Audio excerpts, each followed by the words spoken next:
make the whole city go against me. Every time I'm in the street, I hear yak, yak, yak.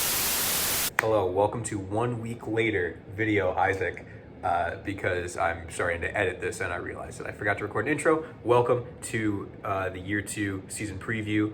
We are going to have a Commissioner's Corner with Swag House Bubble Commissioner and Champion Isaac Schumacher here in a second. We'll go through all 12 teams. So, without further ado, I'm going to edit this and get it out to you. But here is Commissioner Isaac Schumacher. Hello, Swag House Bubble. This is your Commissioner, Isaac Schumacher, welcoming you to the new season, 2021 through 2022, of this fantastic basketball fantasy league. I just wanted to welcome you to the new season and just brush up on a few things heading into this year. So, as you see behind me, I have the championship title trophy from the year of 2020, our Lord, through 2021.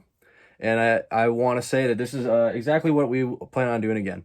I have not decided whether this is going to be incorporated into our buy-in yet this year or not. It is something that we have to put on the docket, deciding upon this next week what we want to do for a buy-in. So we will be discussing that briefly in the group chat. If you have any ideas, if you want, I'm thinking maybe 20. We'll discuss that. Otherwise, I just want to say I'm very excited. And one thing that is special about this league that we don't see in any others is we have a very solidified rivalry between Spamtown and Med City, part of the beauty, I believe, of this league. And we will continue to have that rivalry as I already look forward to our second annual Spamtown Med City basketball game. Location to be determined. We love Marcusson. We may have to give Med City the home field this year. We'll see. It might determine on the winner too, because, you know, defending champs over here. So, without further ado, here is your preseason ramp-up video. Welcome.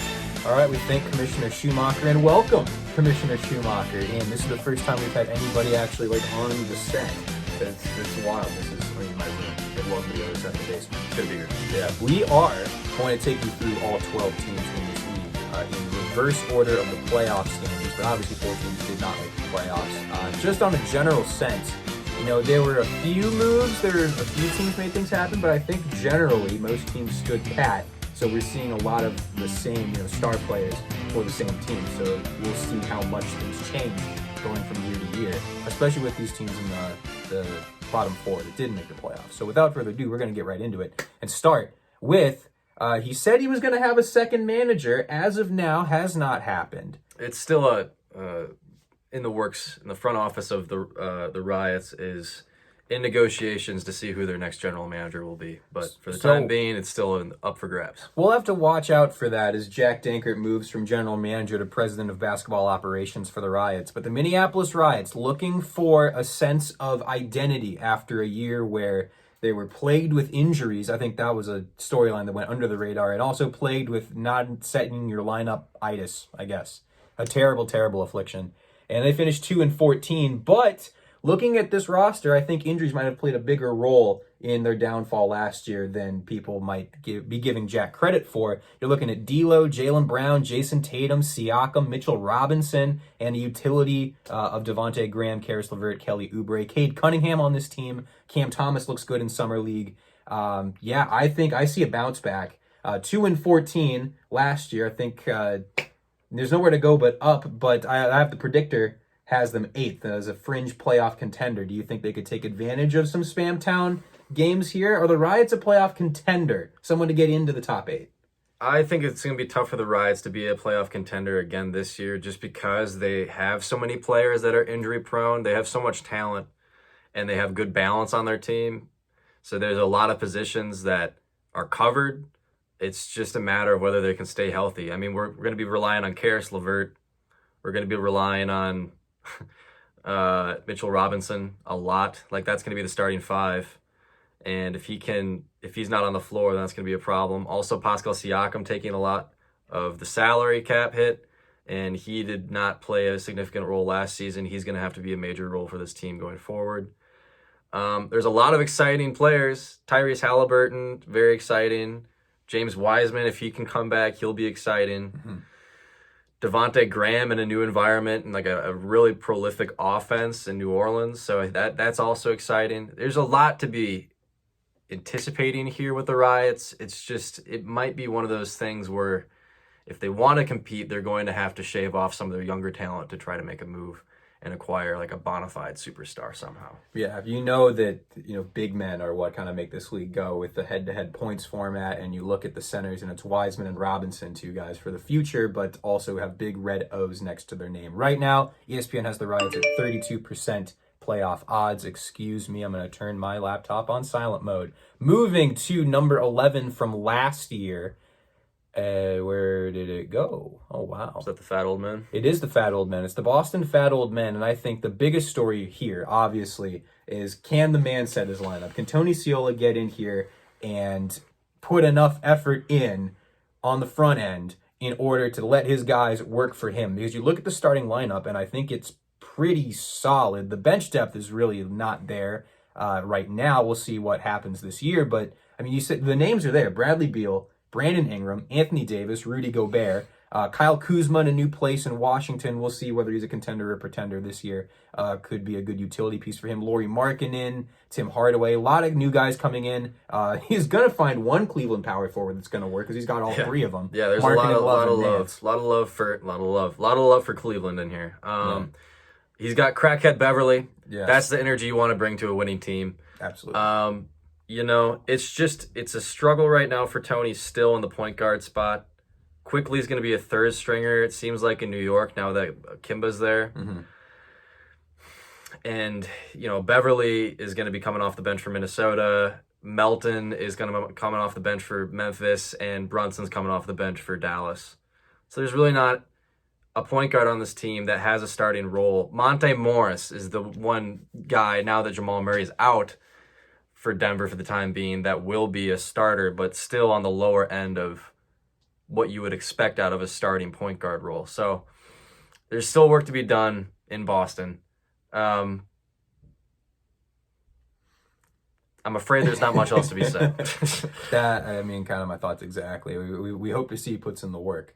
Like a good fat old men team is good for this league. We see that in baseball. And the top end talent on the team is good. You have Bradley Beal, Brandon Ingram, and Anthony Davis, plus Gobert, that are going to carry the load for the most part. Mm-hmm. It's just filling in the loose ends, and just there's not a whole lot of trade bait, unfortunately. So Tony's going to have to make what he can out of his team. Yeah. And hopefully find himself on the waiver wire this year. So I believe his playoff odds right now are sitting at 28. Or no, it's actually at 60. It's actually at 60. ESPN likes Tony's team, and it has a lot to do with the four players that we just mentioned: Beal, Ingram, Davis, Gobert. So Tony's playoff odds higher than a lot of some contending teams, and which might mean that we're completely full of shit. So we'll have to see. It's up to you, Tony. It's up to you, man. Correct. Spamtown Pride, let's go. Over to Med City, and the only the only couple that is left in the Swag House Fantasy Federation. Lovely couple. We love these two. Dylan Hilliker and Julia Nelson, the artist formerly known as Fo Fo Fo. I thought you were talking about Lucas and Robert. No. The Stephen A. Smith Fighting Kwames are here. The artist formerly known as Fo Fo Fo. They went 4-12 last year. That was good for 10th in the league, 6th in the Med City division. ESPN has their playoff odds at 28%, but I've been talking with Dylan Shu. I know you have as well. He's in the same house, and this team is exciting. Maybe not for this year, but for next year. But I think they could make a little bit of noise. It's a packed division from what we can tell, but I do like the people that are on this team. Let's look at the starters. Trae Young, Shai Gilgeous-Alexander, Norman Powell, John Collins, Jarrett Allen, a utility combo of Chris Boucher, Alexei Pokushevsky, Robert Williams. And this is with Jamal Murray out with a torn ACL, and Kobe White also hurt for an undisclosed period of time. Taylor Horton-Tucker also hurt for a while, but he is more of a fringe piece than a big-time bit of the core. But an exciting future, I think. I just don't know if it's going to happen this year. Yeah, and this is another team with really good balance. There's a lot of guys with dual eligibility. Joe Ingles with 3 fucking categories that he's eligible for. That's pretty nice. And it's a squad that has a lot of the same guys from last year, but all of those guys are starting to look like they're going to be projected 10 more points with their average. So it's a growing team. You're going to have to get shy to perform a little bit more as to what he's expected to do. So same with Trey. There's a lot of guys who can get buckets. It's going to be interesting to see if Weldon Carter is going to embrace that starting center role in New Orleans, because I have things to say about Bamba. I think that's his spot to take, but we'll see. Orlando. We'll see. It's Orlando, yeah. And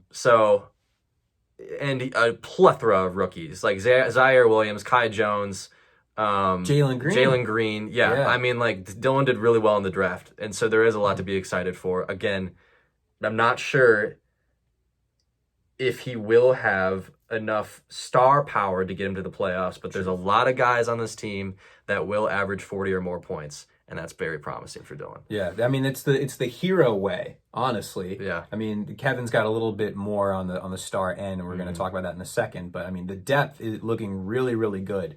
And this is a team, Dylan grew up playing basketball, knows the game, and knows who is a baller.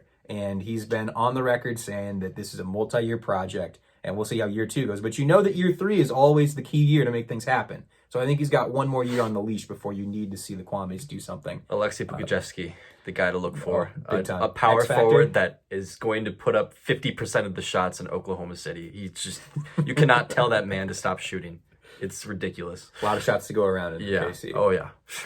Back over to Spamtown and to Hunter Lewis. A team has no name. And, this team, the predictor does not like. He finished 9th last year and was kind of, he benefited from playing a couple of teams in Spamtown that didn't set their lineups. And Hunter was there consistently doing his thing. And you look at the names, and there are names there. There are names on every team that could go off and propel someone to a good year. You're talking Chris Paul, Levine, Jimmy Butler, but then Daniel Tice at your 4 and Yusuf Nurkic at the 5. Utilities looking like Ben Simmons, who is now finally back in Philly. Andrew Wiggins and Brandon Clark. That happened yesterday. He just showed up to the arena and said, "Give me a COVID test. I'm back."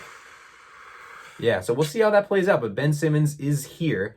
We're going to see how it goes. But yeah, the predictor does not like this team. Again, another team with 28% playoff odds.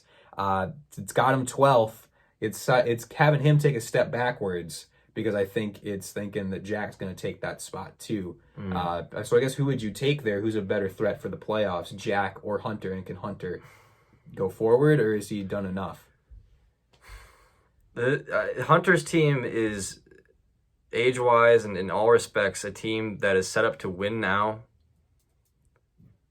It's just, I am very, very skeptical that the players that he has are going to be able to take him over the top. I see a lot of guys, a decent amount of guys that can fill those starter roles. Chris Paul, Nurkic, Butler, Levine. Good balance there. Like, he's spread out his star power well enough to fill in that roster. But after that, the bench is very thin. And he's going to be relying on a lot of guys that, have minimal roles on their teams. Caruso is a great guy because of his dual eligibility, but again, he's projected 20 points. Blake Griffin on the way out. Dougie Buckets is a solid bench piece, but by the looks of it, it's really the only guy that Hunter can rely on off of his bench. Josh Giddey's a real wild card. We'll see if he's going to be playing him or if he even has a major role in OKC. I'm hoping so. Ball, always fun to see on a roster. And Deshaun Highland might be a sleeper pick. I'm hoping that Hunter holds on to him because he's going to need as much younger talent as he can going forward. Yeah. One thing that I think cannot go by the wayside, you look at this team and you look at the team the Hunters put together, there's a lot of good point guards and shooting guards. But then in the draft, at the number 4 overall selection, he looks Evan Mobley, who has that power forward designation, power forward and a center, and takes Josh Giddey, another 1-2 instead. And he went to the next team we're going to talk about, so we're going to have to watch that. It will be a storyline I will be following. How is Evan Mobley doing, and would he fit well in this no-name offense, which obviously he would. We'll see if Josh Giddey can do any better. I will think, going forward, if Hunter is able to swing one of his point guards, Chris Paul would be a great candidate. Ben Simmons is also a good candidate. Chris Paul specifically because he's a little bit cheaper and easier contract to move. Yeah. If you can do that for a power forward, I would do it. I think it would be beneficial to your team. Even a center, because DeAndre Jordan is a tough look center right now as a backup, and Yeah. in LA. So, all right. To the first playoff team from last year, this is the combo. Lucas James, Robert Schmidt, the Freek on the sheets, the artist formerly known as a bunch of different fast food meals. And we know that this starting roster might be undefeated, might be one of the best in the league, of Donovan Mitchell. But then your 2s and 3s are a little tough. It's Nickeil Alexander-Walker, who could break out this year. We know he's good, but we'll see. Keldon Johnson at the 3, but then Giannis and Embiid, 4-5, with utility guys looking like Kelly Olynyk, Gary Trent, Marvin Bagley, Jordan Poole, and the aforementioned Evan Mobley. New faces include Robert Covington, Hassan Whiteside, and the trade for Jonathan Isaac. Gordon Hayward was the starting 3, but now out the door to the Geese. And in return, they received Jonathan Isaac at 3-4, who is out and I believe vaccinated now. So the big deal last year was that Giannis and specifically Embiid got hurt often, and they were not able to carry enough weight for this team. When they were named Nick Pick 2 and they were healthy, they won 7 games in a row and were the number 1 team in the power rankings. Everything was looking great. Then I think they lost like 6 in a row to end the year because they just couldn't get everyone back healthy again. Donovan Mitchell sprained his ankle. Embiid was hurt because he just gets hurt. Giannis was dealing with some things too. Ended up winning the championship, so now we might see even a different Giannis. But it's like Jekyll and Hyde here. yeah, I think there's a lot of similarities to this team, to the football team, in the fact where they're centered around, Andrew's centered around the number 1 player in fantasy. And then this team is centered around, appropriately, with 2 owners, 2 guys that are the centerpieces of this team by a long shot. I mean, Giannis is going to be averaging 80 points a game. And Joel, as long as he's healthy, will be putting up 70 points a game. The difference between the football team and the Freak in the Sheets is the lack of depth. And that's just because that they're young. I really do like what Lucas and Robert did with this team, because they basically went out and got the guys last season that were really being hyped up this season. And so they beat everyone to the chase. And I really think they did beat everyone to the chase, because there's a lot of guys on this team. Jordan Poole looks sick. Yes. I think Jordan Poole looks really sick. Yes. And Lucas was wise to go ahead and jump on him because he is sick. Jonathan Isaac, I know that there are some sour opinions on this man, but that was someone that I was wanting to go and trade from you. Okay. And I think it was a great move, considering he's like, what, $10? Is he $10? No, $21. He's $21. Yeah. So he's a bit steep in price, but he traded him with Gordon Hayward, and Gordon Hayward, there's not much that Gordon Hayward is going to offer this team. At this point in time, I think you're still on the lower end of the playoffs, and you're looking towards the future, and you're definitely able to make it to the playoffs with the guys that you have. And I thought that getting a younger talent in that position was wise to do. So kudos to you guys on that one. A lot to, I think, look forward to, especially with Mobley kind of being that guy you can float in there on. I think they play off days. That Cleveland, that'll be nice. I think there's a lot of good things here, which is good. All right, back into Spam Town, and we're going to talk about, I think, one team that might be one of the most underrated ones in the league. Maybe not underrated necessarily, but might be due for a breakout season here. And that is the eponymous, is that how you'd say it? Alex Ciola. Alex Ciola, managed by Alex Ciola. Went 9-7 last year. I've never heard that word in my life. I think we're gonna have to check it. I'll put the dictionary up like there. We'll see if I got it right.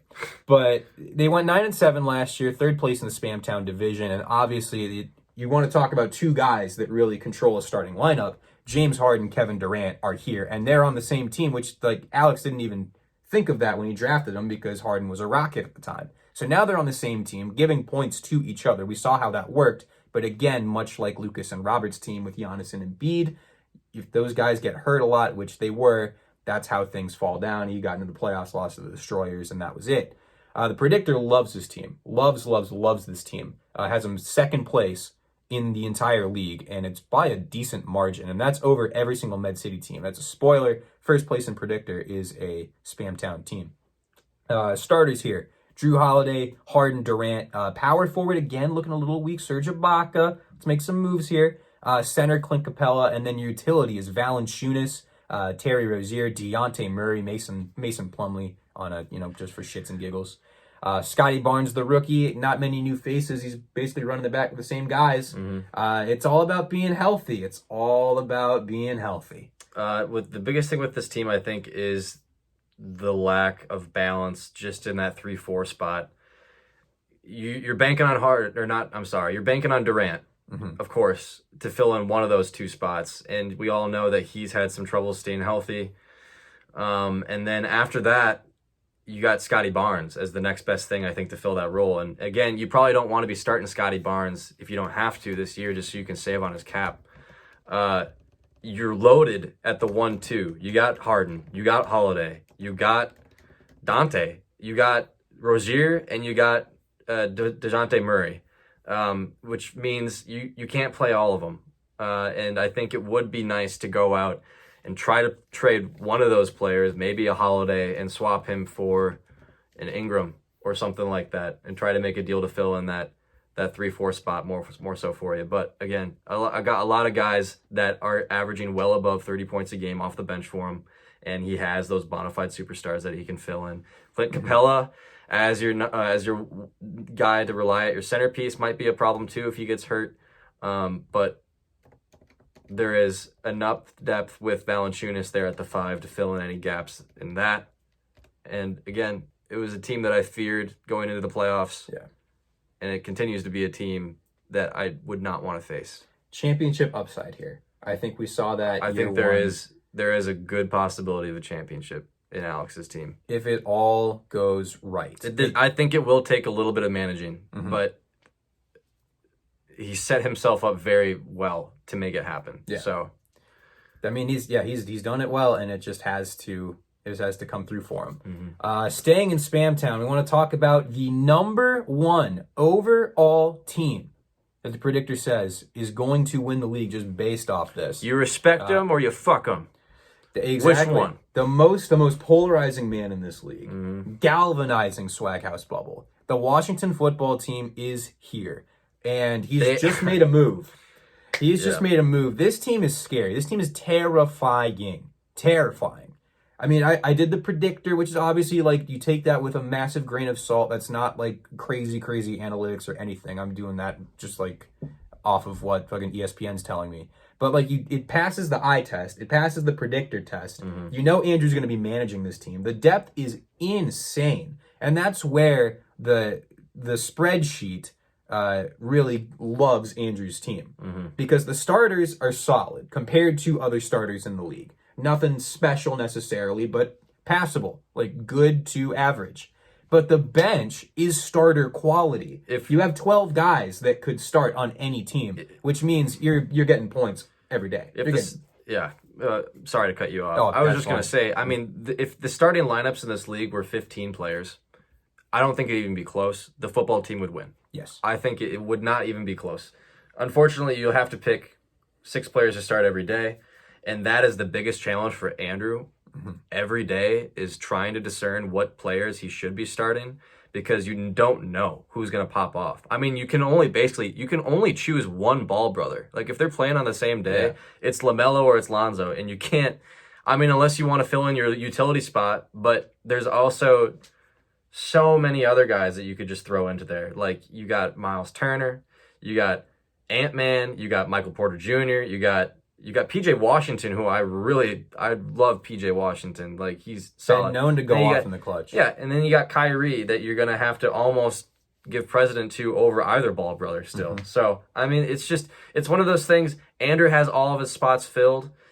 It might be beneficial for him to look all the way to his playoff roster spots and make sure each spot is filled the way he has to, because when it comes down to it, one of the largest reasons why I was able to pull it off is because I made sure that I had all of my spots filled and didn't have any vacancies by the time playoffs came.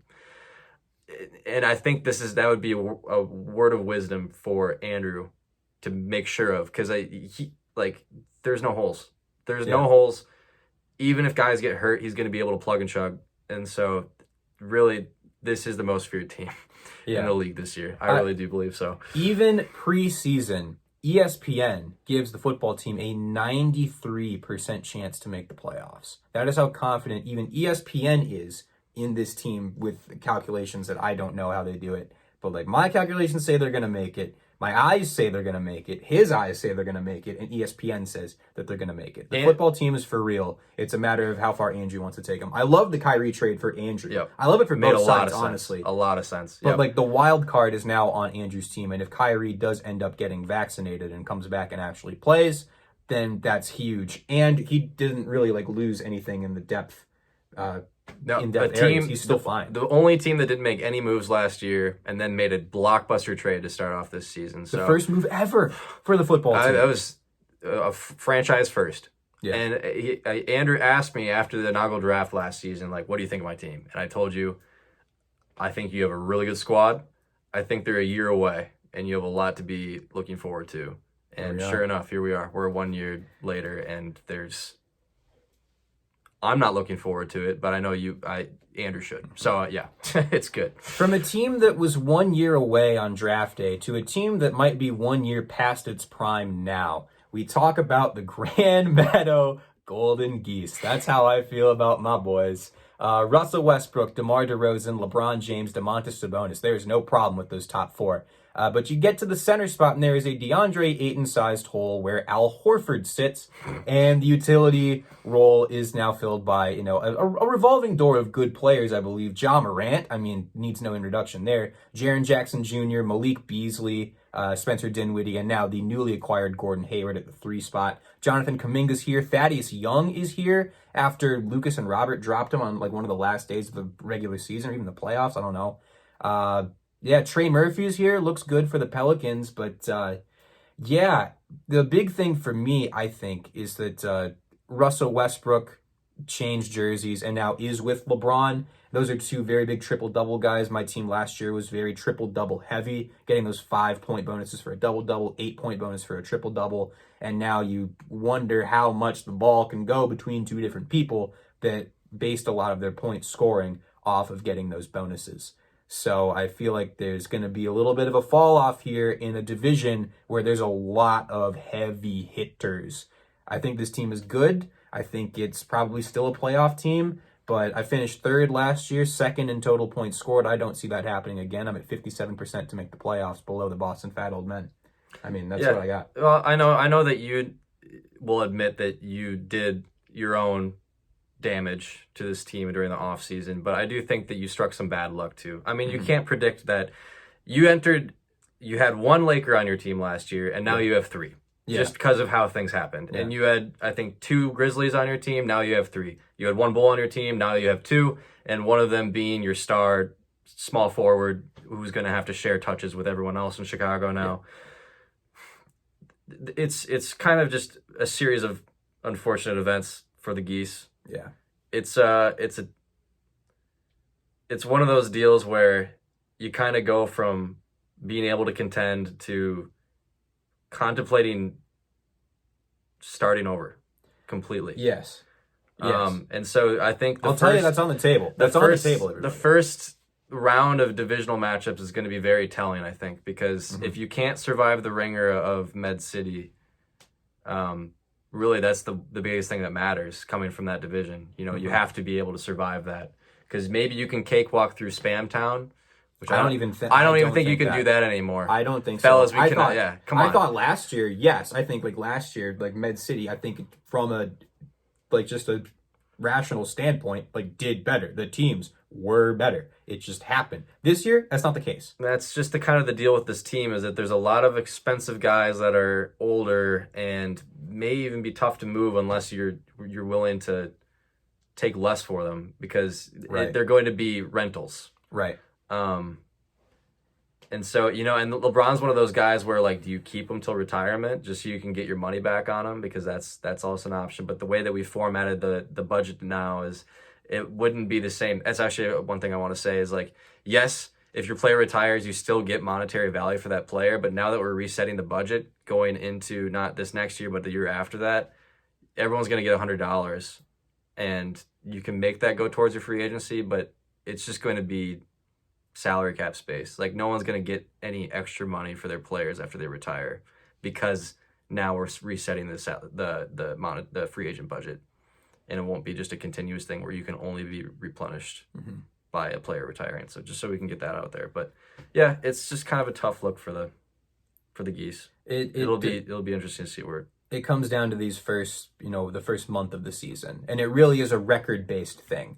It's I'm not gonna say like, oh my God, I'm third in points scored. I'm gonna keep it going. If I'm 2-3, if I'm 2-4, it's just time. It's just time because it's a gauntlet. This league is a gauntlet.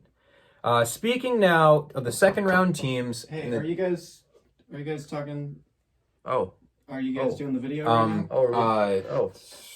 Sure, man. Dude, dude. I mean, yeah, that's fine. That's we fine. have Please welcome Kevin Andrews. Turn around, show him. He got him. There we go. It took a year, but Kevin Andrews and the Hermantown Herroes now have Tyler Hero and Kevin.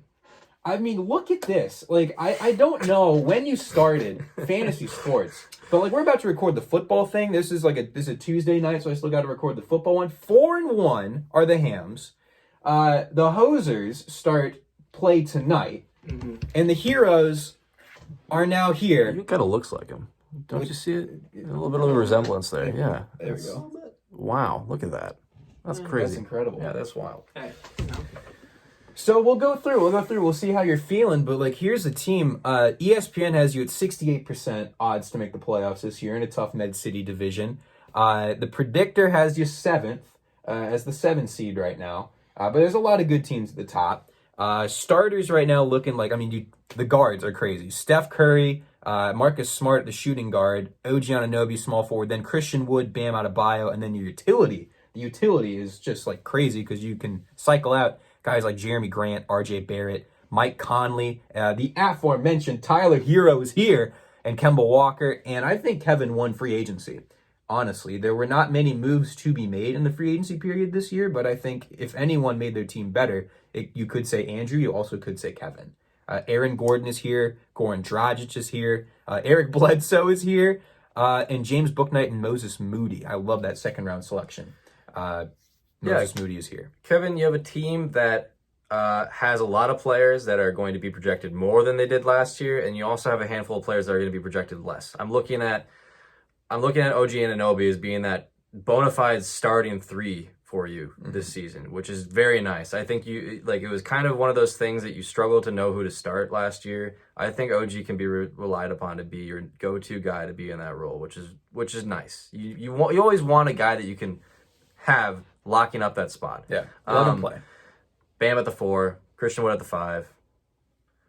RJ Barrett's currently slotted in as your utility. You have so many guys that you can fill in at your utility. But the guys that I don't think are going to be as relied upon this year, Jeremy Grant's got more competition that he's got to fight for touches with now in Detroit. Still a really solid guy you can plug into your 3. Again, really guard heavy still. Tyler Hero might be tough to slot into your lineup. Now that Kyrie's gone, he's going to have more. You're going to have to rely on him more, but you also have other guys that you can plug into that spot too, with Dylan Brooks, Marcus Smart. You got Bouknight coming up. You probably will rest him and Moody throughout the year just so you can save on cash there. Steph Curry's going to carry the team, man. As long as he can stay healthy, you're going to be a contender because that dude does things that other point guards can't. And so that's huge. And then you have Kemba there to back him up. So a team that I think will find itself right where they were last year and always has that shot to scare anyone in the playoffs. So a question for you, Kevin. yes. Because when I was putting this together a couple weeks ago, I told you what I wrote in my little spin paragraph that I was going to use as a little bit of a script. And the last sentence of it is, it's time for Kev to learn basketball. Are you going to learn basketball? I don't know. I feel conflicted with it. you should buy a Joel Embiid jersey. I should buy a Joel Embiid jersey. I was thinking about this with the football fantasy that happened this weekend. I didn't check my lineup at all. I didn't pay attention to it. And here I got this win in football. I did kind of not really a similar thing with basketball. I mean, obviously I checked it every day and I set my lineups. But I don't know. I feel conflicted with really caring about the game versus sort of taking a more passive role as just like an owner of a team. So we will see. We will see if being invested in this basketball league helps or hurts. But I do think I will learn a lot regardless. Yeah, this is the team that came 20 points away from making the championship last year. If OG Anunoby had played in that game against the Lakers and wasn't a late scratch, we would have a completely different we'd have a completely different champion. We'd have a completely different outlook on the league going into year 2. And I mean, the Heroes are right there. Right there. All of these teams from here on out are right there. So, speaking of, I mean, if you had put a bet on who was going to win Swag House Bubble year 1, I mean, at any point last year, besides maybe like the final 2 weeks of the season, I think the betting favorite, and it wouldn't have been that close, it would have been the Mason City Muppets. And Gavin ends up taking 3rd place after losing to Elliott. And he will tell you, he has said this. He has said this and will always say this. It's hard to beat a team 3 times in one season. He beat Elliott twice in the regular season and could not get it done the 3rd time, and that's when it mattered in the playoffs. Now, a different looking team. This is a team that I think peaked last year. I mean, we'll see. It might be a jinxing, and Gavin might go 16-0, but you got a lot of good players, but they're projected a little bit less this year. I think he's fallen back down to the pack, even if he might be on top of it. Well, here's what we have. So the reason I know Gavin knows this. In all respect to Elliott, he put together a team that was capable of beating Gavin. I think the biggest roadblock that Gavin ran into in the playoffs was injuries, and that really cost him. And ironically, this year, injuries might be his saving grace because he flipped Kawhi for Brogdon, who's currently out. I'm not sure with what, but might just be preseason. Yeah, shit. Who knows? Klay Thompson's coming back.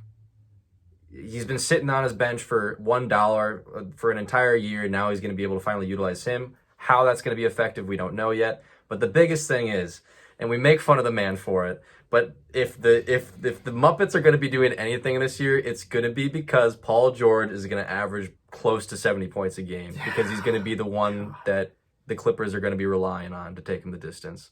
Just the worst. Just the worst. It's really funny. But again, like Julius Randle had an amazing breakout season last year. Will he do it again? I think he'll come close. And he's still worth the $6 that he costs, regardless. Yeah. Chris Middleton had career numbers last year. I don't know if that will happen again. It's just a lot of guys that did have unreal seasons last year. And it's just going to be a matter of whether they can keep it up. I think they can. They're capable of doing it. I mean, like, if they perform a little bit less than that, they're still going to be contenders for the championship, I think. Yeah. Darius Garland's another year older. Naz Reid's another year older. Cole Anthony's another year older. Kristaps Porzingis is another leg shorter. I don't know. Like DeAndre Ayton's another year older. Shout out. Franz Wagner. And he got Drummond back. And Drummond's back. And Royce O'Neal could be a quiet contender. Who knows? The thing about Malcolm Brogdon, I didn't know this when I traded him, but he is projected like a solid 5 points less than what he was projected last season. I don't know why that is. I think Brogdon's the starting point guard in Indy, and he'll continue putting up 50 points a game. He should. The Muppets are going to be at least the top 2 in the Med City again this year, I think. So yeah. I mean, you look at the starting 6 that he can put out. The best starting 6 he can do, I don't think can be topped by really anybody because it's Brogdon, Middleton, Paul George, Julius Randle, DeAndre Ayton, Kristaps Porzingis. They just got to stay healthy. Yeah. If you stay healthy, I don't know. But those that's other than Porzingis, those guys are normally pretty reliable. So I think it had a lot to do with bad timing, and hopefully the timing for you.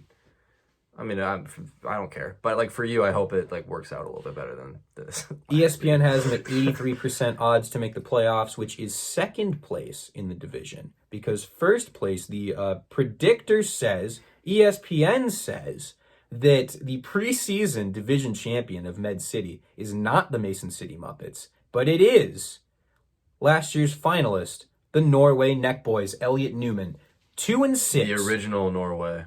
2-6, and then makes the PowerPoint, which then inspires a newsletter, which then inspires a video, and now we're here. Elliot is a trailblazer, And he has a squad that can go back and do it again. 87% odds to make the playoffs. This man just decided he was going to learn sports, basketball specifically, and he has done this and has become the money ball, the analytic mind, the data analyst of this league.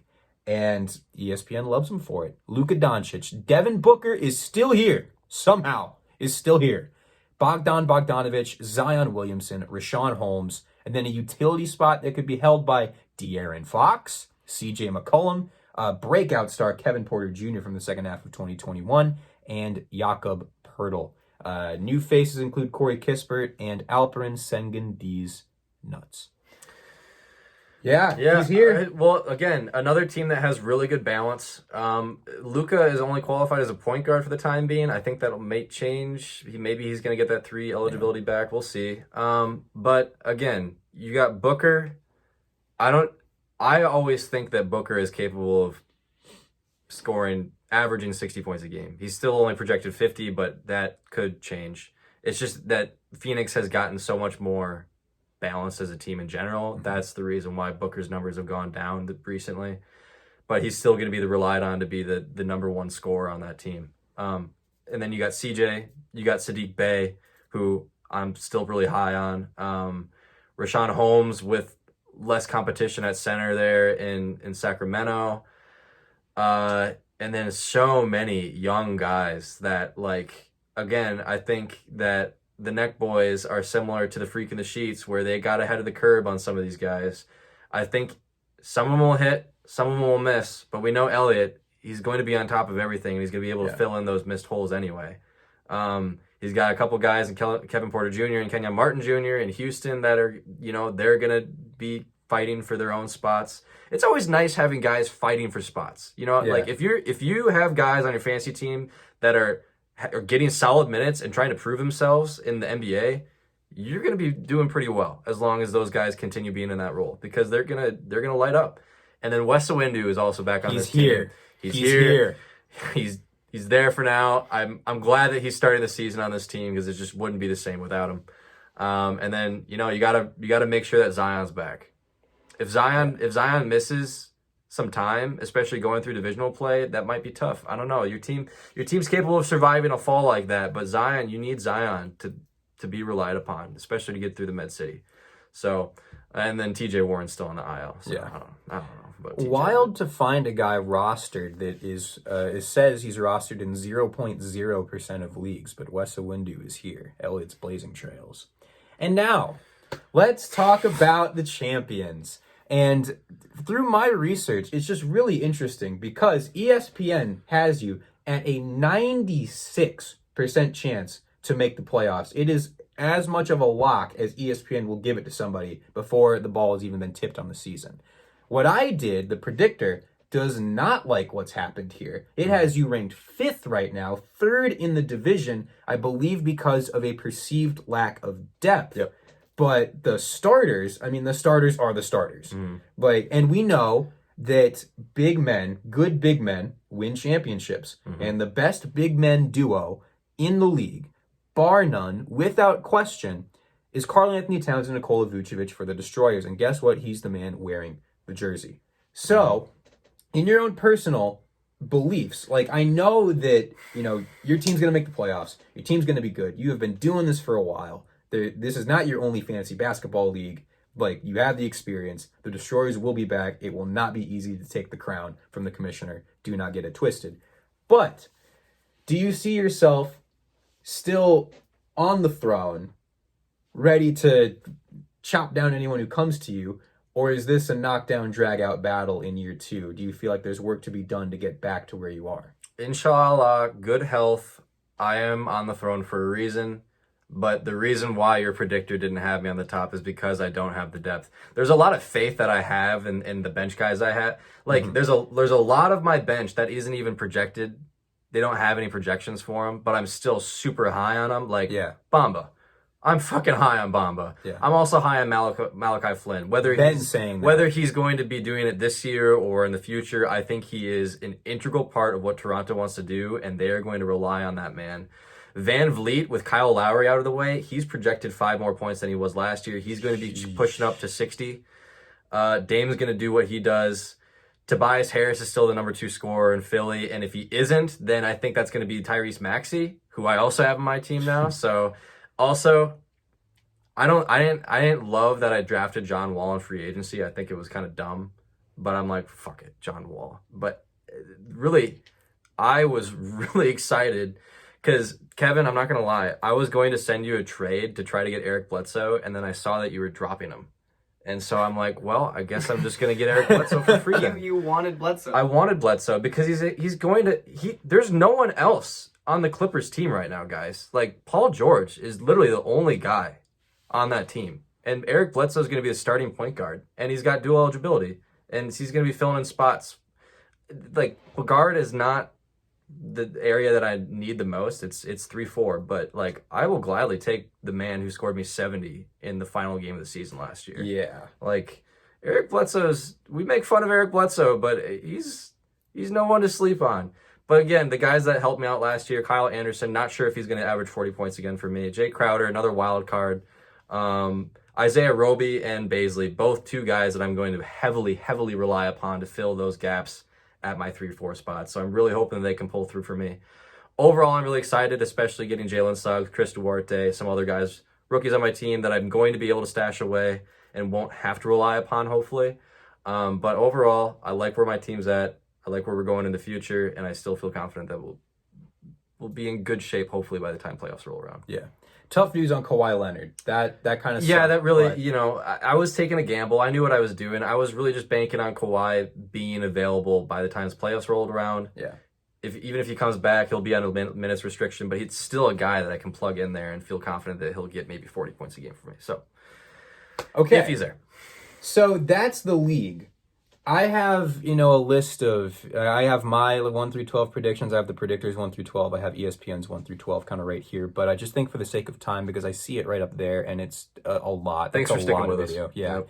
I just want to hear just very quickly, it's a long season, but championship matchup predictions. Just so off hard. the top. I know. I know. Okay. If I can pick I'll pick a final 4 and then Sure. I'll just roll with the 2 teams who I think are going to Sure. win each conference. Sure. I'll put Andrew at the number 1 spot. I'll put myself at number 2. I think the Neck Boys are going to go out and win the Med City division, and I will put Gavin as that. I think Gavin has the edge on Kevin right now. For that 4th spot. And so I'll take the football team and I'll take the Neck Boys in the championship, and that would be a riveting matchup. Respectful for the respectful title. for the Give title. it to me. Oof. Give it to That'd me. be very exciting. Kevin, you got any predictions just right away? I mean, you've been here for about half of this video, maybe like a third of it. Yeah, I was also going to say Andrew. I would love to see the Respectable and Elliot. Me, I would like to think that I'd make it again to just before the championship, if not past it. We all want it. We all want it. But anything's possible. It's all about timing. Exactly. It's all about timing. And it's all about OG not getting Scratched. not getting 10 scratched minutes right before the tip-off. game. Yeah, Those are my thoughts. was- I agree with Shu's predictions, except for Gavin, it's going to be me. So I like Andrew as well.